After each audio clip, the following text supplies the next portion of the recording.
let's take an early look at Kansas State versus Colorado next Saturday. As I'm doing this, I want you to know I am so giddy about this for all the reasons. Some of them have to do with things that you would probably be able to intuit from me and from listening to this show as much as you do. And others you'd probably be able to pick up as I'm laying them down. If you do like the show, please consider subscribing to the channel. It really helps other people discover the show, believe it or not. I'm still like 61% of people that watch the show don't subscribe to it. It doesn't cost anything. It doesn't even mess with your algorithm, honestly. It just allows other people to know, hey, I found even this segment valuable enough to hit that subscribe button and the like button. So Colorado, Kansas State has become one of the marquee matchups on a weekend full of marquee matchups on October 12th.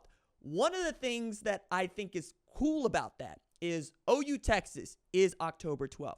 USC Penn State is October 12th. Ohio State Oregon is October 12th. And yet, one of the games that I damn well guarantee is going to get a whole lot of eyeballs is the land-grant university in Kansas versus the flagship university from Colorado.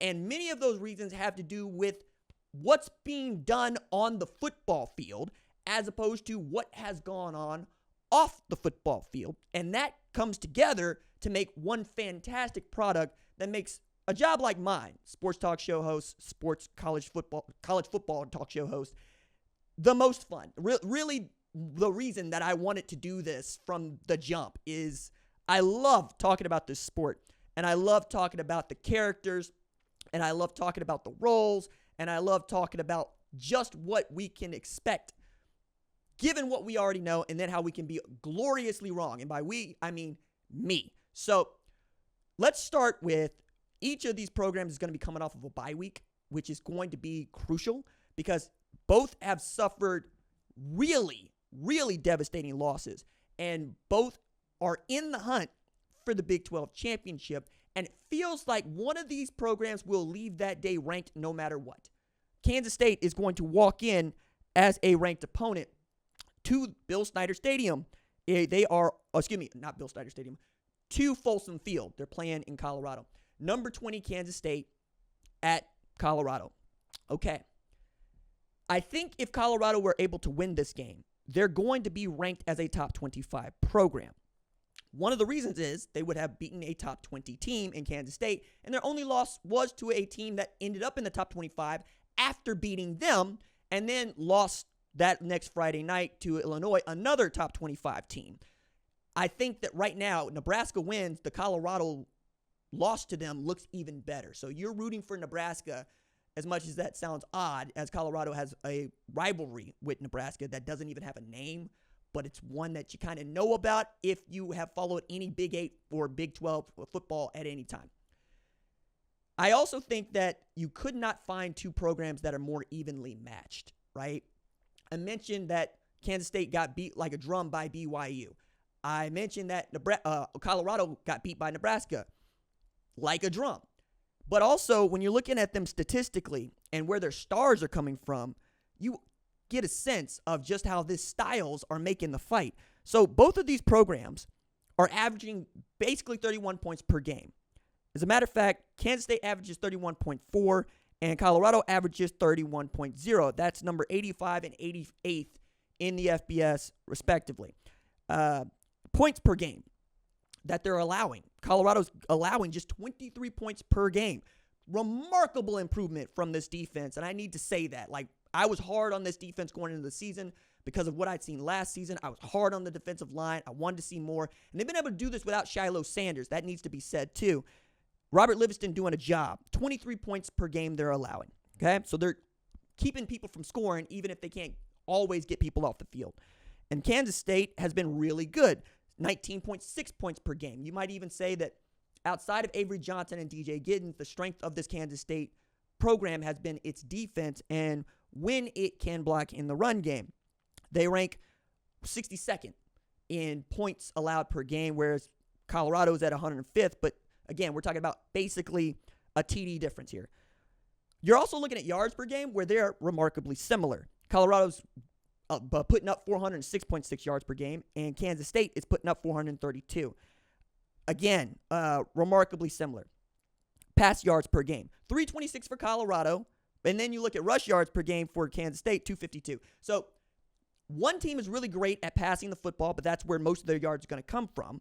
And one team is really good at running the football, and that's where a lot of their yards are going to come from. So Colorado's going to need to stop the run, and Kansas State is going to need to stop this passing attack, which I think both of these are going to eat for reasons that we're going to get into. And then third down, they're similar. 44.6% for Colorado, 38.7%. Got a little bit better of an opportunity trying to get Kansas State off the field than you do Colorado, but that's also a Colorado team that has been feasting on big plays. It's also a Colorado team that is reveling in how it has won these football games since the loss to Nebraska, right? It's not just that Travis Hunter is doing what nobody in the sport has ever done before. Playing as many snaps as he's played, that's number one. Being one of the top 10 receivers in the country. The top 5, honestly, for just going on what we see from Power 4, right? He's putting up over 500 yards 500 yards receiving, and he has multiple interceptions this season. We've never seen somebody do that in consecutive years. And when you think about the guys that went both ways before him, Miles Jack comes to mind. Chris Gamble comes to mind. Charles Woodson comes to mind. Andre Woolfolk at Oklahoma comes to mind. Nobody is in the same hemisphere, not the same planet, not in the same solar system as what Travis Hunter has been able to do. I want him to win the Heisman Trophy. I think that the Heisman voters should have already made that decision too. However, he's got some competition, and because he doesn't play quarterback, it's not a done deal if Colorado doesn't win the Big 12 championship. They win the Big 12 championship, it's a done deal. It's just done. I think it should be done, but it will be undeniable if you're trying to give it to the best player in college football and he leads that team to a Big 12 championship. The only other guy that you might feature there is Shedeur. And I think the precedent for this is 2016 Oklahoma with Baker Mayfield and D.D. Westbrook, where they were 3rd and 4th in the Heisman voting, same year that Deshaun Watson and Lamar Jackson, Christian McCaffrey were all Heisman finalists, right? I think Christian McCaffrey was like 9th or 10th on that list. And Lamar Jackson ends up winning it on an 8-4 team because he's that cold, so cold, what Jaden Daniels basically did last year. And Deshaun Watson, one of the best college football quarterbacks of the college football playoff era, period. I mean, Dabo Swinney called him Jordan. And, up until he got to be a Cleveland Brown, it was starting to look that way. Like, that dude is cold. That's the company that I think Shedeur and Travis are keeping, right? When we talk about just how good that product can be and what really Travis Hunter can be in the NFL. You also have a program that in Colorado doesn't really do, shall we say, facing well, right? In pro wrestling, you got babyface, you got heel. I think sometimes it's frankly just more fun to be a heel. It is. Like, I look at it, I look at my job basically to some degree, reflecting what perception might be or might not be, what a Rorschach test is. And sometimes I think of myself in the same vein as like a Rocky Maivia, in the way that, WWE fans showed up just to boo that man, just to tell him we don't believe you and we don't like you. And when he finally was able to make the turn to The Rock and he was able to put it down with the Nation of Domination, I mean, that's when we got to see not only him become a beloved figure, but we got to see his personality shine. The people call me passionate, right? You get to see when I am on it and you believe me, which is the point, right? And then he had a great foil in like Stone Cold and Mr. McMahon, right? It becomes this thing that really he's able to break out of WWE and make this tremendous action movie star career while reclaiming Dwayne Johnson as who he is, and eventually ended up with the trademark copyright to The Rock, which is not a thing that happens in WWE. They don't give you the name. Like, it belongs to them. The IP belongs to them. He was able to bargain for this back when he became a part of TKO, right? That joint venture between WWE and UFC. And I want to bring all that back because I think we're seeing Shedeur kind of get into this, right? Like, the reason I say that is Shedeur's got one speed, man. That speed is you with me or you against me. And if you've ever been against me, you're always against me. He doesn't go in for the facts change, so my opinion changes. That's not what he's doing. And you know what? I understand that. If you're in the arena and you think that you need to have that mindset to go win, then you got to do that, right? If you are the person who is talking about the people in the arena, you can't do that. That's preposterous. You can't just be a homer. Nobody believes you if you're just a homer. You have to be authentic about who you are and where you're from and lean into that. It's one of the reasons why I tell people from the jump, yeah, I'm an Oklahoma fan. I grew up an Oklahoma fan. That's my squad. That's my team. That's how I got to do this show. But it doesn't make me an idiot. It doesn't make me the kind of person that is going to say, I think that Oklahoma is going to go and beat Texas like a drum because it's my team. That's stupid. And frankly, you don't want to hear that. That's a bad show. That's a bad product. But because you know that about me, you also know, well, if RJ is telling me this is what he believes to be the truth. And that is worth everything in our industry. Like, that's all you have is your name. All you have is your authenticity. It's also kind of fun when you get to go in and out of this if you're The Rock, if I might, just one more time. Because I remember The Rock showing up to Philadelphia for an event in WWE, and it was vintage The Rock and not Dwayne Johnson, because he got there late, and he said, you would like to know why The Rock is late, when he starts referring to himself in the third person. I love it, man. It's so much good. You would like to know why The Rock showed up here late. Well, if you really want to know why The Rock showed up late, shut up, sit down. I'm trying to talk here. Be quiet. The Rock showed up to the city of brotherly love a full 2 hours late because he was on a plane. And he was watching YouTube, watching Jalen Hurts get beaten in the Super Bowl again. And the boos came down, and I just love it. Shut up. He's like, shut up. I love that stuff so much, man. It fills me with such joy. So we got some really good, I tell you, just an outright challenge from Shedeur going into after they beat up on Central Florida 48-21, where they did something that is really difficult to do in Central Florida. They're a 14-point underdog going into that game, right? They won that game by 27 points, which means, and I get this from buffzone.com. Shout out to that outlet, excuse me. Colorado is 12-117. Excuse me. 12-117 since 1976, when they are at least a 2-touchdown underdog. And they got this W. That's wild. And then Shedeur coming out here, laying down the challenge, talking about, I'm going to be where I'm going to be on the day in question. You or whoever can come out here and see me and challenge me, I invite you, with this quote. The setup was, he pointed to the doubters who followed his move from Jackson State, a historically black college, to CU in 2023. Quote, by remembering that you was just an HBCU kid that couldn't do it on a Power 5 level. You can hear it. That's really what it was. I don't forget anything. I don't forget what anybody ever said. Whatever you said at any point in time, I'm not really the forgiving type. So that's how I am.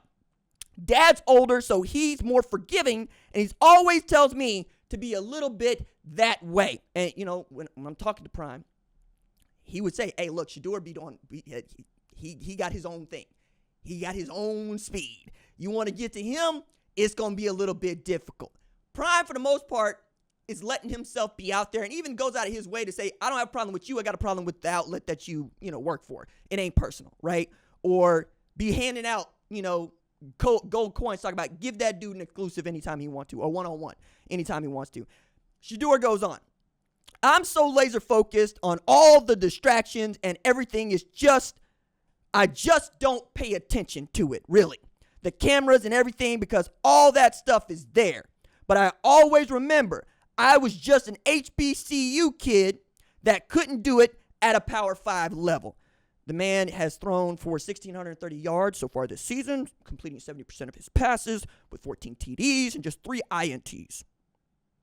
That man is tied for 4th in TDs, 6th nationally in passing yards, and 14th in completion percentage. He is out here to cook. And what I love most about Shedeur and Travis is that they are the football brand of tough as nails. Well documented. 50 sacks. Well documented. Hit 199 times. Not as well documented, but I feel I need to say this. Had his back broke last year because they couldn't block for the man. This year, same dude. He's standing back there until somebody open. And he's going to find them downfield. Whether it's Will Shepard, Travis Hunter, Jimmy Horn, he's going to make this happen. That's the offense, right? The offense on the other side of the rock, that is Kansas State with Avery Johnson, Sunshine going, oh, I'm running. I'm running, and DJ Giddens is running. And you know what? The former Colorado tailback that is Dylan Edwards, he going to be running too. We all going to be running. We're telling you right now, at Kansas State, we run the football. I will be behind somebody, and I will be scampering to the end zone because I have legitimate 4.4 speed. We got a track star in Dylan Edwards, and we have a battering ram in DJ Giddens. We're telling you what we're going to do. Can you stop it? That is going to be fun to watch because that's how Chris Klieman is built too. Chris Klieman has always wanted to build his football teams around his offensive line mauling, mashing, making mashed taters out of your front seven. They're going to try to do this to Colorado, and they're going to try to do this the way that I think any team like them should try to attack Colorado. Sit on the football. Sit on the football. Grind out 8-minute drives that lead to TDs. Just take the air out of the game because the thing that Colorado's going to try to do is run it up. The closer you get to 28, the higher the score, I should say, rather than put it at 28 points. The higher the score, the better the chance Colorado has to win. The lower the score, the better the chance Kansas State has to win. The clock is going to be Colorado's enemy. The clock is going to be Kansas State's friend. I am really excited to see how this plays out because we have two outstanding head coaches. Both have won championships, as quiet as it is kept. Both have come to their programs and been godsends, right? And both expect to contend for the Big 12 championship. And right now, it feels like the Big 12 champion could come out of this game. Given that Iowa State is at the top of the Big 12 standings right now, Texas Tech is right there, and Colorado is undefeated in Big 12 play. That is really cool, you know? Given what we've seen from Utah getting beat by Arizona getting beat by Kansas State, but, you know, Kansas State losing to BYU at the top of the Big 12 standings with Iowa State. There's just so much here that we couldn't wait to talk about it until next week. We had to start talking about it right damn now. I'm curious. Give me your score prediction for Kansas State, Colorado. Tell me who is going to be the most outstanding player in that game. And if it is not Travis Hunter, I would love for you to tell me why. And tell me for sure, is Colorado going to be ranked after this game? Or is Kansas State? Yes.